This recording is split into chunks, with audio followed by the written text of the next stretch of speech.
Hello and welcome everyone. I'm C.S.Gilmore and today I'm going to be talking to you about the Warhammer 40k book,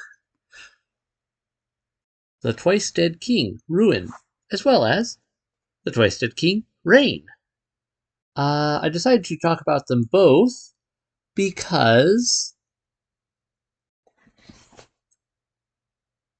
I'm going to have trouble keeping facts straight between the two otherwise. Basically, if I don't talk about both.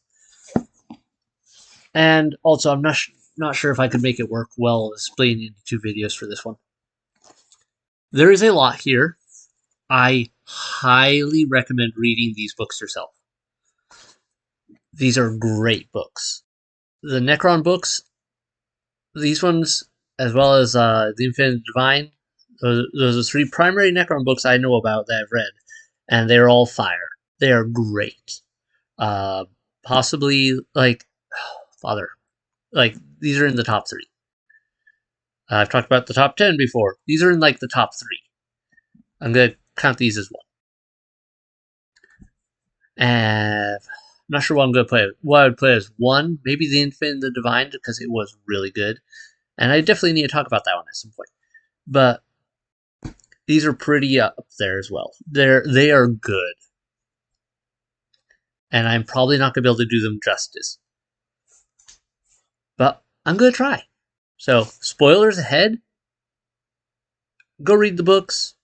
Then maybe talk about it. Then maybe watch this and talk about it in the comments below. All that good stuff. So, we start off with The Twice Dead King, Ruin. Yeah, getting the right angle on this. There we go. As you can see, we have a Necron with some guards. And what's going on here in these books is our main character is a man named Ultix.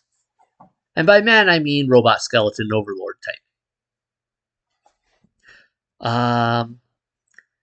He's a prince. I don't remember the name of his dynasty off the top of my head, unfortunately. But he is a prince, and he is in exile. Something about, as I recall, he may have tried to kill his father. Because, being a prince, you're eventually, once your father steps down or dies, you become the king. Or the pharaoh, as the Necrons have it. Problem with being a Necron, though, is they don't really die so much anymore. At least not usually. And they don't really die of old age or the cancer problem they had when they were not robotic. So, he kind of got impatient being a prince and decided to try to kill his dad, as I recall, and that didn't go well. And he didn't get killed, but he got exiled to a far-off place on the edge of the dynasty. Now, a lot goes on here. They're an interesting dynasty. They're one of the ones that is very much not cool about anything fleshy and or not robotic. Basically referencing body parts, bodily fluid, etc. is basically swear words to them. Serious swear words. And you get some really interesting stuff here. Ultix is a very strange character already in some regards. For one, he has a bunch of other high-ranking various Necrons that are also out there in exile with him. He's kind of got his own court still. And he also has a... what are their names? The scientist guys. Cryptex. There's a Cryptech that works with him a lot, who is not a part of their dynasty. And that's a very interesting thing, because he works very heavily with Ultix and others. Here, he's done a thing where Ultix has a weird little scarab. It's a very special scarab, though, because it has various... Essentially, it has a copy of Ultix into it. It's got his various personality modifications and everything else added into it, and basically a copy of him imprinted on it. And the reason he has this is so that he can get expert advice when he needs it from himself, from a copy of himself, as it were. He also has a really cool device that this Cryptek has given him. It has its downsides. It's an interesting MacGuffin, though, and it's basically emergency situation. I need a strategy. I need to know something that I can't really think of or remember right now, but I need something that I need to know to help me get through this problem. And this thing lets him basically relive an old memory to get the info he needs. It believes he needs to help him get through what he needs for the scenario. And so he can quickly relive an old memory, including memories from his non-metallic robot life. And it'll give him a quick little, all right, it usually gives him some feedback through those on, hey, here's what I need. Okay, that would work. Okay, I can get through the scenario now. Downside, that memory is then erased forever. He gets the info he needs from it, and then it fades away, and he doesn't even remember what he forgot. So it's a very interesting MacGuffin that he's not entirely keen to use unless it's a big emergency, because it costs quite a bit. But it's also a really cool way of not only giving him I need some strategic know-how right now from my vast knowledge on what would best help me in the scenario, but also it's a great way of getting his background, because you get flashes of his pre-necron life, pre-robot form. Now, things aren't going great, because there's orcs coming, and the forces with him are not sufficient to hold them off indefinitely. There are a whole bunch of stuff that goes down. Some orcs attack. He actually ends up letting them into the tomb complex, which is a big no-no, because how dare you let disgusting fleshy living things into the tomb complex? But he makes an exception here because they can't fight them properly otherwise without losing a ton of things. There's a lot of stuff about how people are, like, a lot of his troops are breaking down. Like, they're damaged from the Great Sleep and not functioning great. And this book really hits on some of the issues of the Necrons, like the fact that since they're all robots, if someone actually dies, who are you going to replace them with? You can't make more. Necrons are great in that they're hard to kill because they can kind of respawn pretty easily most of the time. But if they're dead, they're gone. And no one's there to replace them. They aren't having kids. They can't make more. And, yeah. Also, this dynasty has some issues. Part of the reason that they have a big taboo on all the fleshy stuff is because it triggers what could best be described as panic attacks in, say, Altix. Altix suffers from panic attacks on various occasions of, I can't breathe, I can't breathe, and and he has to push this down and regain composure. Some of you might be thinking, this sounds very familiar right now. But we'll get into that more later. But he has this struggle at various points of, like, panic attack, we'll have to work through it. But it's done really well, and it's really cool. Further, we have they let the orcs in, they kill them, and there's also a bunch of flayed ones around, which he is very not happy about.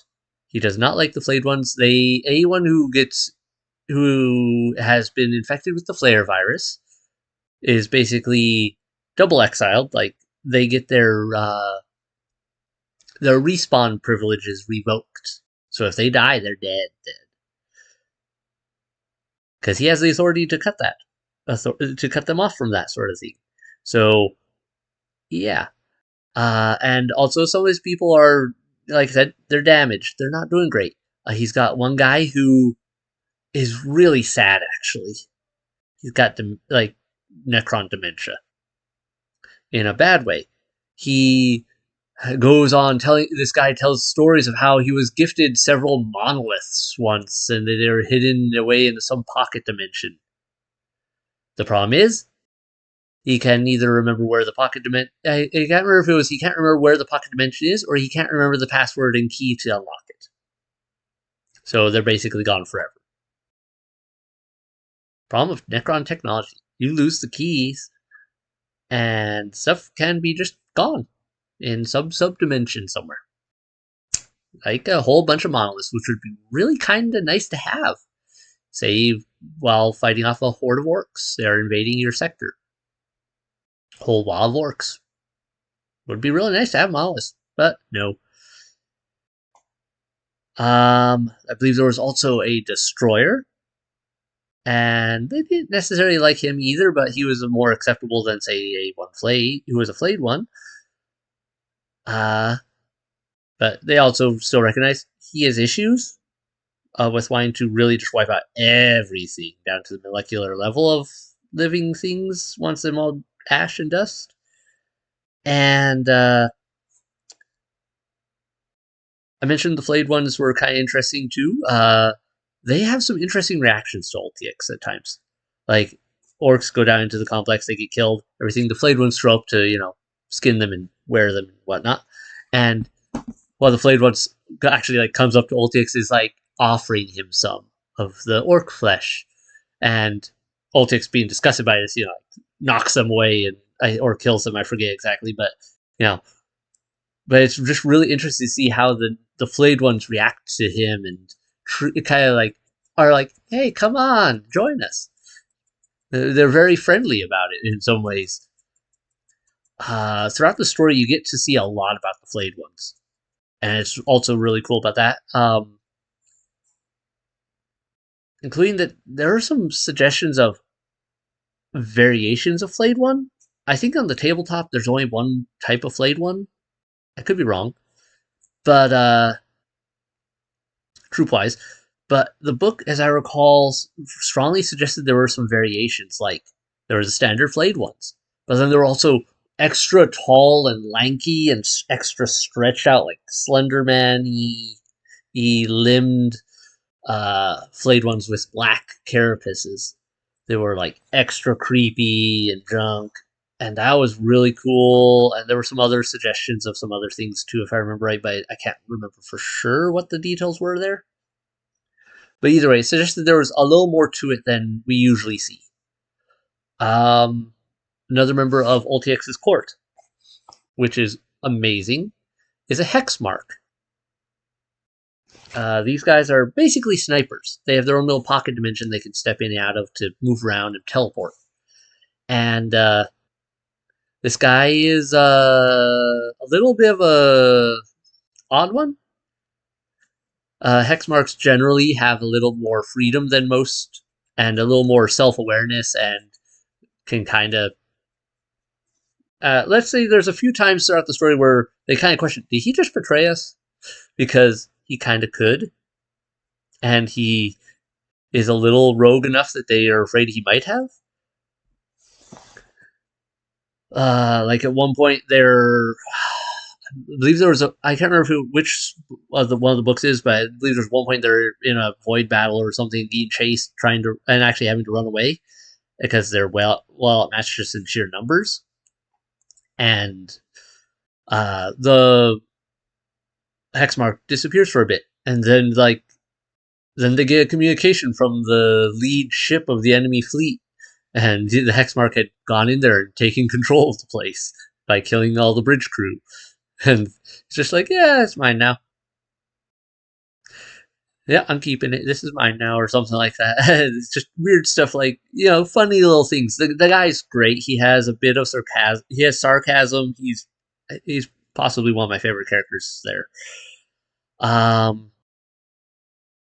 The Cryptek, like I mentioned, he's not from their dynasty. He's from another dynasty, he claims, and we learn throughout the story his primary thing, like even though he does all this stuff with like creating separate like copies of people, his personality matrices and all that. Um, and he's got a well, Altix has a scarab that's basically his. Uh, Father, I forget the unit type. One of the bigger like things that one of the bigger drones that runs things. What? Not Canoptic Wraith. Maybe it was. I can't remember. One of the bigger automatons of theirs, anyway, has a copy of the Cryptek as well. So that's kind of interesting. He's done a lot of of that sort of thing. Those are the only two copies I know of that he's made.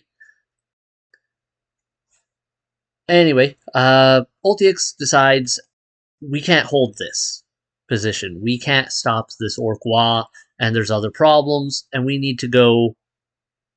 And even though I'm exiled, I need to go talk to my father, and we need to get them to take things seriously and get out here and help. So they take off for the core, the Pharaon's home. Turns out Ultix has a brother, by the way, who's also a Necron, of course. And yeah, so he heads off to his. Looks like they called it a crown world, according to the back of this book. Lots of cool stuff happens.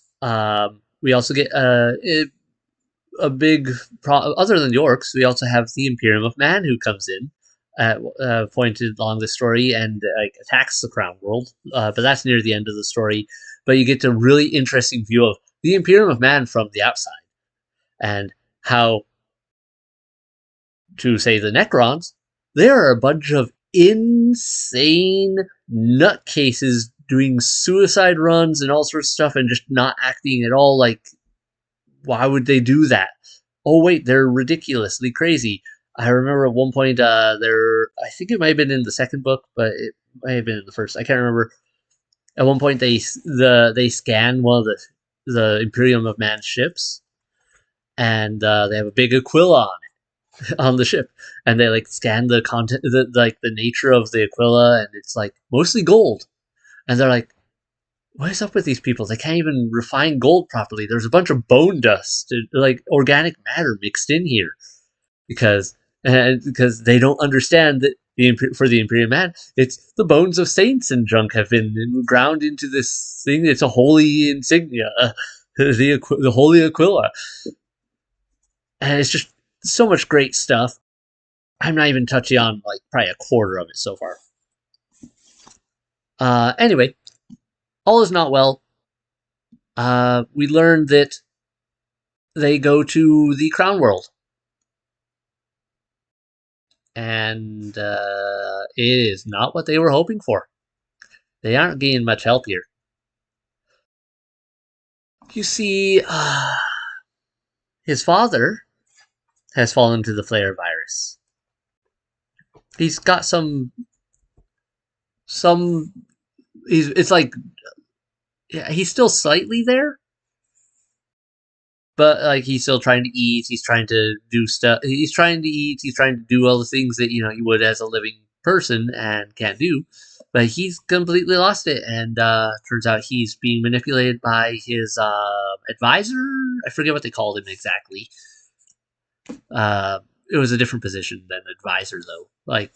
But basically, he's not running the court. The advisor is, and the advisor's basically fed into him being a flayed one and going all dementia on him in order to gain power. And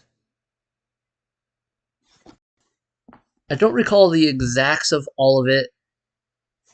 Altix doesn't realize this initially, as I recall correctly, or he does and tries to call it out, but I don't remember if it was on like the first or if there was a second trip back to his father at some point. Altix gets captured.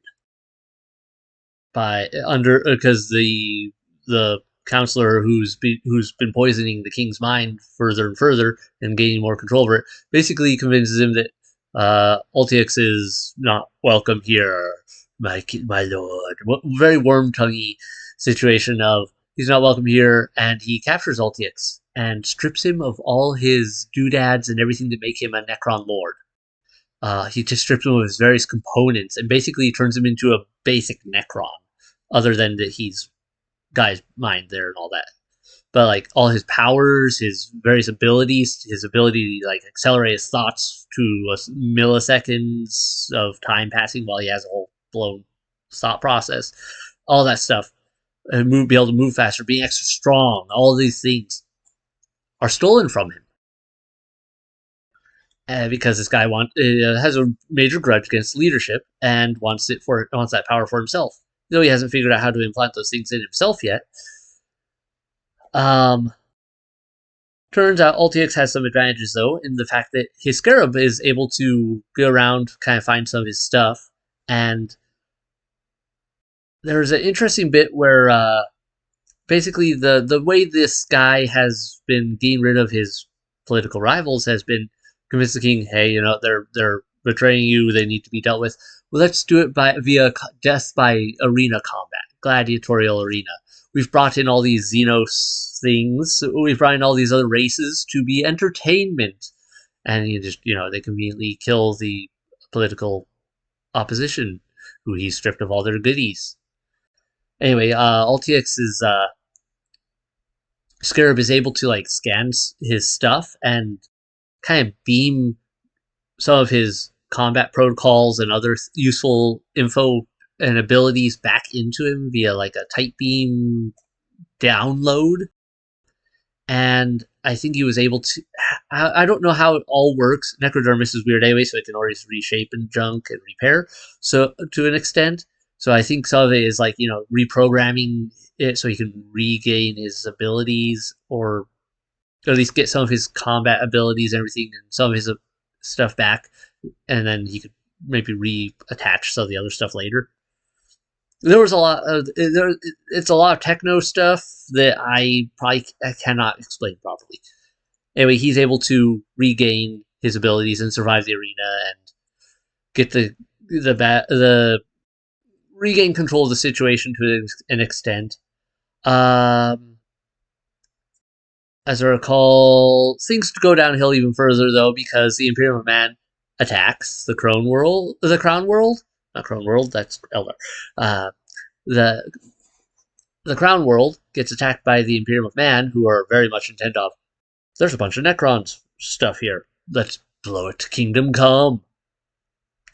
At some point, either before his capture or after he escapes from it, I can't remember for sure. Ultix does find his brother and talks to him about, why haven't you taken over? Our father is obviously off the deep end, and so and so is running the show instead. And his brother has been basically super depressed.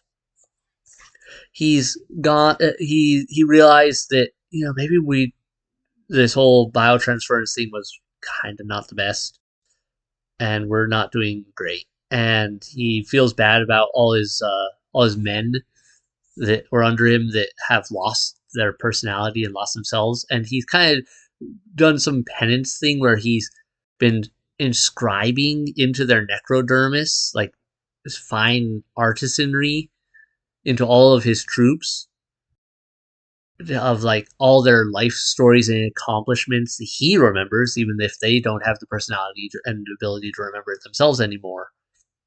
And he may have also done some other upgrades to them, because as I recall at some point during this whole invasion, like they kind of get supercharged a bit.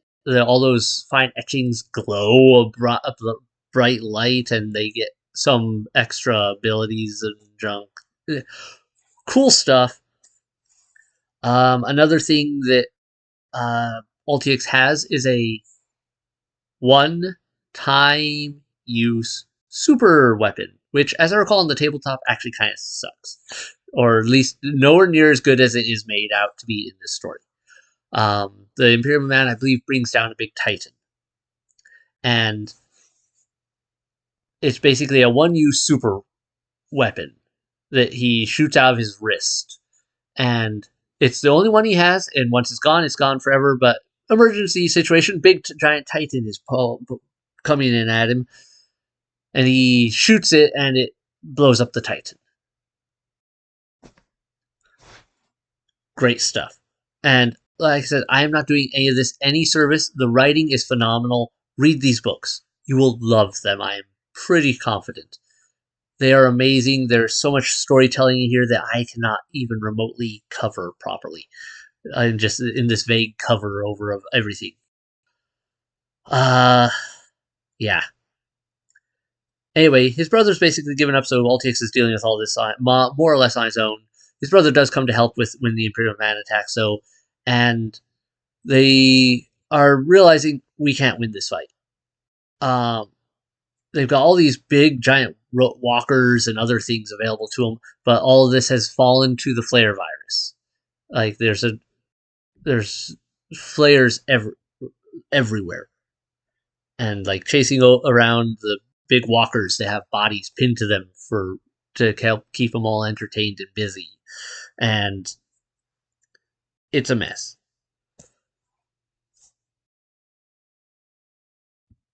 Long story short, his brother basically says, I can't be king.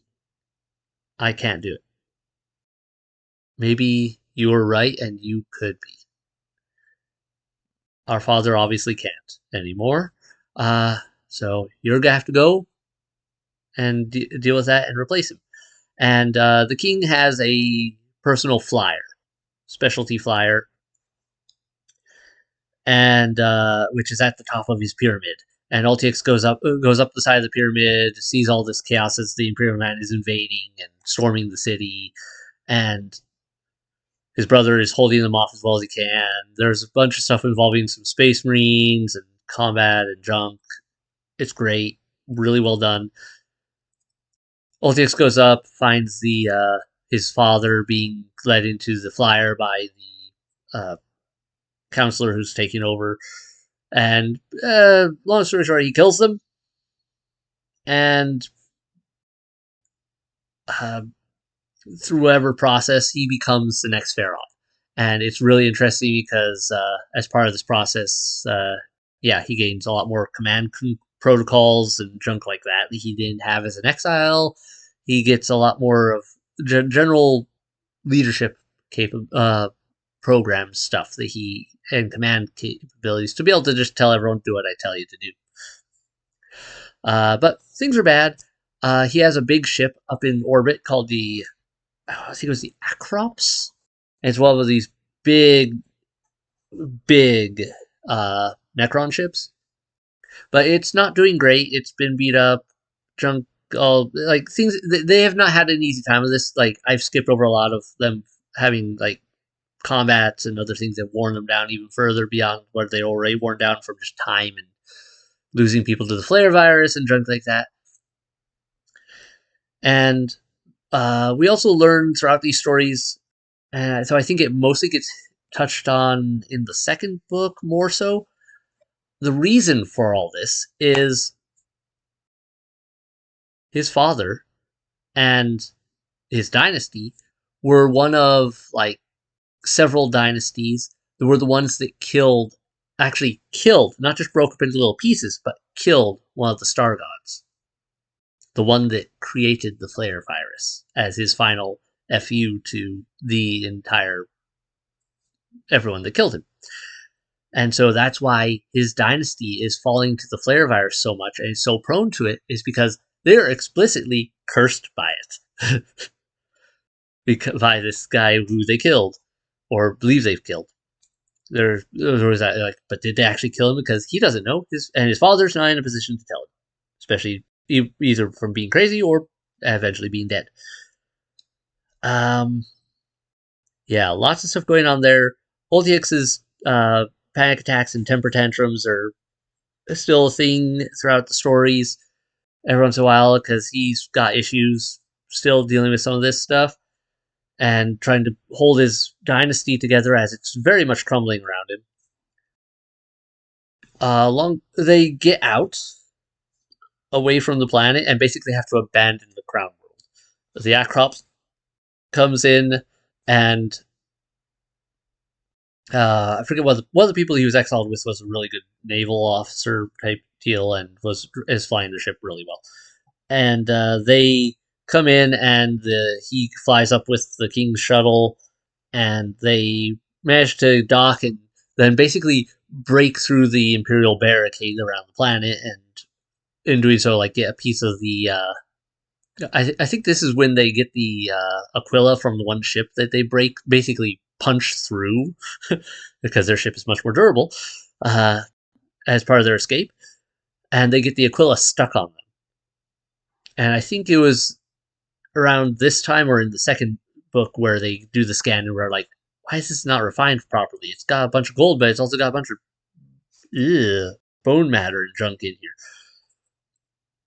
And they use the gold to inlay it into Altiex's carapace and his necrodermis and everything because as part of his becoming the Pharaon, before he got exiled, he had like some engravings and junk, precious metals or something other, and those had been stripped from him in his exile, and also during the whole issue with being stripped of all his everything and having to get back during the gladiatorial fight. Now, Rain then is now we're kind of getting into the events of the second book, Rain. As you can see, he's now all shiny and gold because he's the Pharaon now, and yeah, but now they're running away from an Imperial fleet of crazy suicidal zealots. They are very intent on kill all the blasted necrons and Xeno scum. Kill them all. Hunt them to the ends of the universe. This is well before the Cicatrix Maledictum, so hunting them down is a little easier than it would have been otherwise for the Imperium. And anyway, they're running away. We learn a lot more cool stuff. At some point in the whole thing, Ultix gets upset about, I forget what exactly, but he gets really upset about something and kills the Cryptek who's been working with him. Not his best move. Probably shouldn't have done that. But anyway, Cryptek died. I think it was part of it because he suspected the Cryptek was manipulating him in some way because Cryptek obviously had a lot of access to his personality matrices and junk like that, and also that the Cryptek seemed to know a lot more about him and his dynasty than he was letting on, like their history and why. And it turns out we learned that because the reason this is because the Cryptek is actually studying the flare virus and studying him and everything else like that. Because throughout the story, things are going downhill, and his dynasty is falling more and more to the flare virus all around him. He's having struggles, more panic attacks and junk. And the reason for this is, turns out, part of the reason the Cryptek had been studying him is Ultix is infected by the flare virus, but he's been showing amazing resilience to it. He has not become a flayed one, despite having this infection constantly hounding him, and he's been resisting it for so long. And that's one of the really cool things in this story. As well as we get to learn that the flayed ones get around a little differently than you might expect. You might be wondering, how do these flayed ones just get everywhere? Turns out, they can they don't warp travel.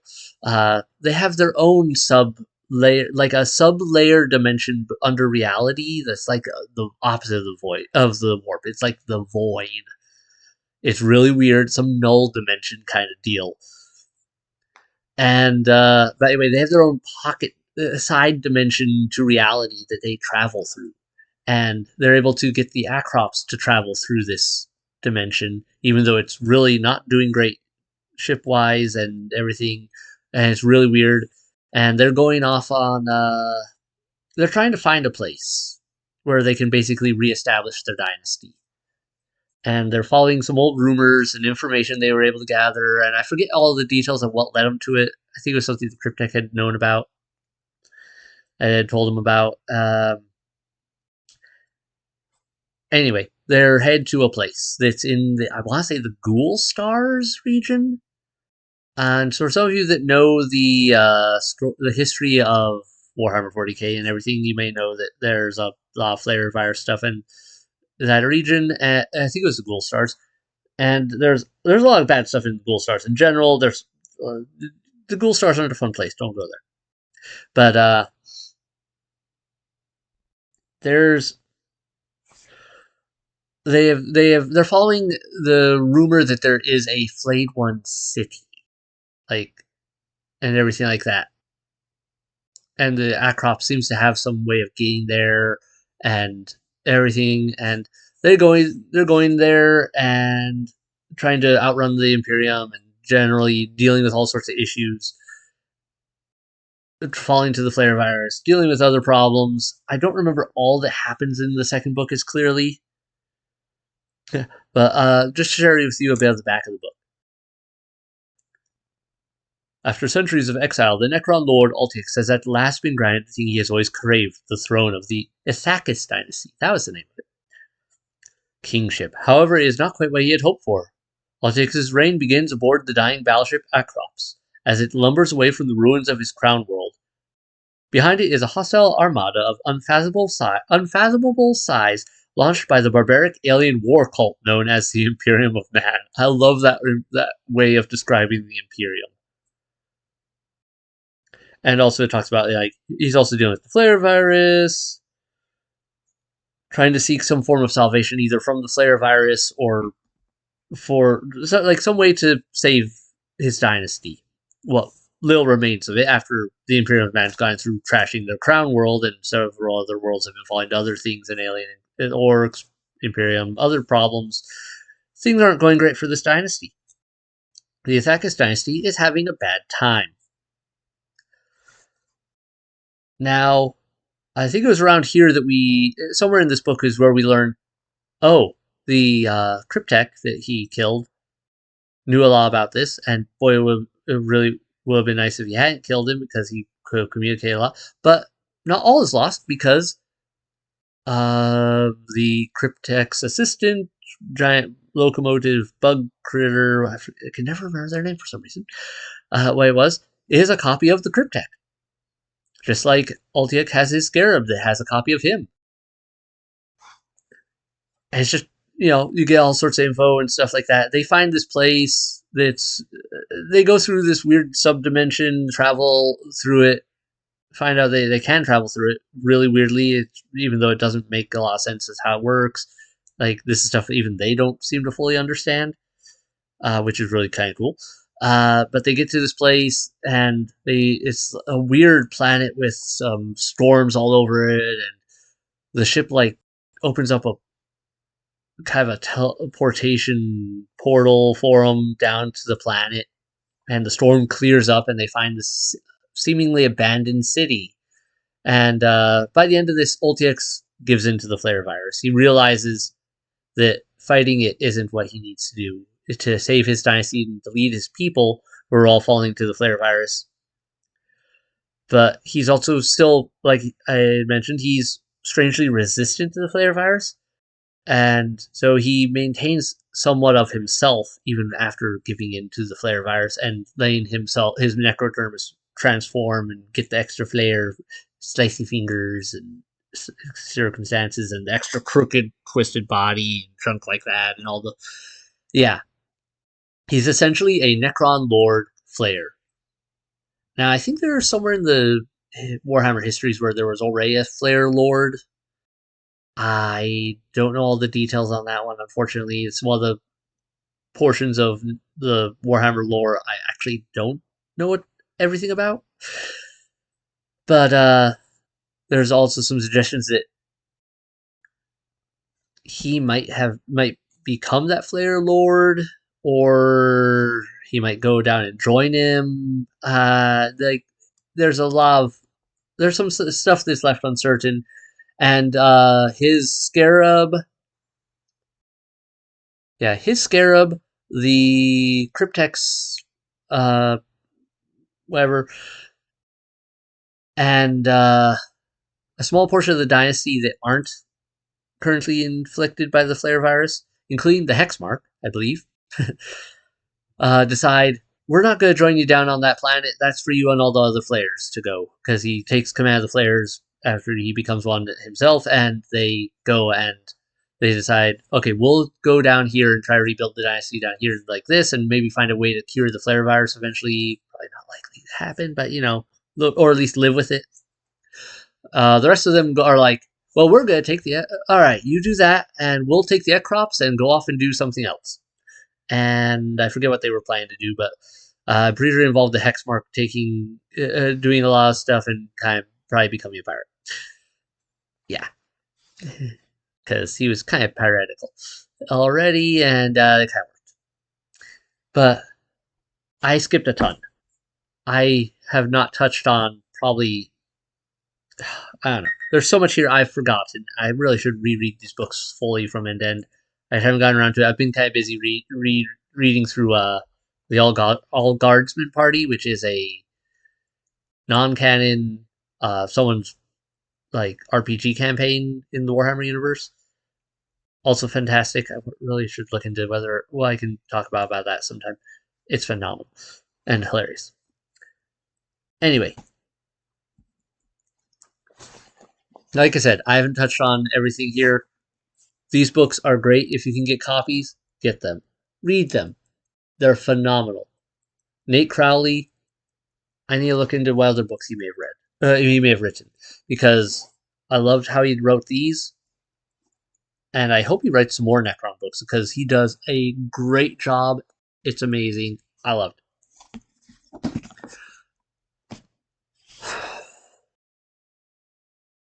Is there anything else I can add to this? I don't even know. I can't think of anything else right now. Great books. Check them out. 10 out of 10. I can't remember anything in these books that made me go, oh, I didn't like that. Point away from the books. Like, these books were phenomenal. If I had to lower it below a 10, like, still like 9.5. Like, they were good. I super enjoyed them. I will probably actually reread them again sometime, and when I am feeling like I'm more nostalgic for it. And yeah, and maybe if I ever get to a point where I don't have several dozen other Warhammer books I haven't read yet at all that I really want to get to and read. For now, though, I should wrap this up. What book should I read next? What should I talk about next? I think I'm going to talk about Dominion Genesis next. That's an interesting Mechanicus book. Then maybe I'll do Silent Hunters. The Bookkeeper's Skull, that's one of the horror books. I don't know, I've got so many books to read and to go over with you guys. Still, I really want to. I'm just looking over on my shelf here. Some of the ones I've pulled aside, though, that I think I want to get to next. And yeah, I think Dominion Genesis is one of my more recent reads.